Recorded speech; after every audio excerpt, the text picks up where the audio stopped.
आणि आता बातमी आहे विजय वडेट्टीवार यांनी केलेल्या वक्तव्यासंदर्भात, टीकेसंदर्भात. लाडक्या बहिणींचा आकडा कमी करण्याचा डाव असल्याचं विजय वडेट्टीवार म्हणतात. आकडा 2.5 कोटींवरून 30 लाखांवर आणण्याचा प्लॅन आहे असं म्हणत काँग्रेस नेते विजय वडेट्टीवार यांनी दावा केला, आरोप केलाय. निवडणुकीच्या तोंडावर निवडणूक जिंकण्यासाठी सर्व योजना कात्री लावून गुंडाळून लाडकी बहीण आणली, मतं घेतली, आता खुर्ची उभवत आहेत.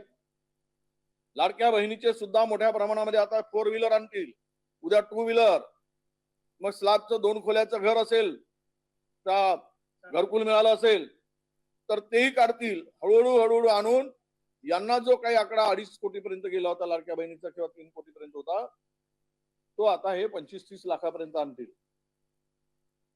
आता थोडेसे शेतकऱ्यांना नाफेडच्या माध्यमातून खरेदी करून हमी भावानं तरी पैसे मिळत होते, पण सरकारने कोटा ठरवून दिला महाराष्ट्राला, तो कोटा संपला. केंद्राकडून कोटा वाढवून आणावा. बोलण्यापेक्षा मी कृषी मंत्र्यांनाही सांगणार आहे आणि पणनच्या मंत्र्यांना, मुख्यमंत्र्यांना लिहू आम्ही पत्र की तुम्ही आता कोटा वाढवा आणि हे जोपर्यंत सोयाबीन लोकांच्या घरात आहे शेतकऱ्यांच्या, तोपर्यंत सर्व सोयाबीन खरेदी केलं पाहिजेत.